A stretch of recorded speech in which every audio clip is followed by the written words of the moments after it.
TRS రౌడీయిజానికి పాల్పడుతోందని కేంద్ర మంత్రి కిషన్ రెడ్డి ఆరోపించారు. ఎంపీ అరవింద్ ఇంటిని ఆయన పరిశీలించారు. టీఆర్ఎస్ కార్యకర్తల దాడిపై అరవింద్ కుటుంబ సభ్యులను అడిగి తెలుసుకున్నారు. కవితను చేర్చుకోవాల్సిన అవసరం తమకు లేదన్నారు. ఇతర పార్టీలో ఉన్న వారిని తన పార్టీలో చేర్చుకునే మొదటి వ్యక్తి కేసీఆర్ అని విమర్శించారు. ఫిరాయింపులపై కేసులు పెట్టాల్సి వస్తే ముందు కేసీఆర్ పై పెట్టాలన్నారు. కుటుంబ పాలనను పాతరేసే రోజులొచ్చాయని కిషన్ రెడ్డి అన్నారు. అధికారం ప్రజలిస్తారు, ఇతర పార్టీల వారు కాదని వ్యాఖ్యానించారు. ప్రచార ఆర్భాటం కోసమే సిట్ అంటూ రాద్ధాంతం చేస్తున్నారని మండిపడ్డారు. కేసీఆర్ సర్కార్ను కూల్చే ఆలోచన తమకు లేదని స్పష్టం చేశారు.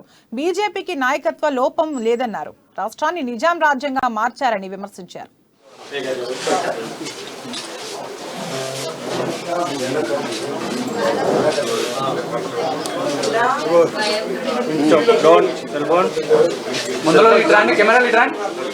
పార్టీ పార్లమెంట్ సభ్యుడు నిజామాబాద్ ఎంపీ అయినటువంటి అరవింద్ గారి ఇంటి పైన పాలక పార్టీకి సంబంధించినటువంటి గూండాలు ఇంటి మీద పడి దాడి చేయడం ఏతున్నదో ఇది పూర్తిగా హేయమైనటువంటి చర్య.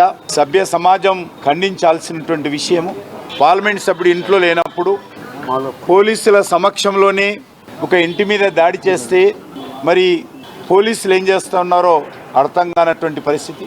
పోలీసులు జీపు తీసుకొని ఇంటి వద్దకు వచ్చే వరకు ఎవరు లేరు.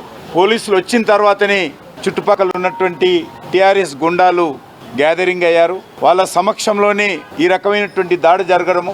రాష్ట్ర రాజధానిలో ప్రముఖులు, ప్రజాప్రతినిధులు నివసించేటువంటి ఈ ఎమ్మెల్యే కాలనీలో మరి పోలీస్ కమిషనర్ కూతవేటు దూరంలో ఉన్నటువంటి ఆఫీస్కు ఈ యొక్క ప్రాంతంలో ఈ రకంగా టీఆర్ఎస్ పార్టీ నాయకులు దాడి చేస్తున్నారంటే తెలంగాణ రాష్ట్రం ఎట్టుపోతుందో అర్థం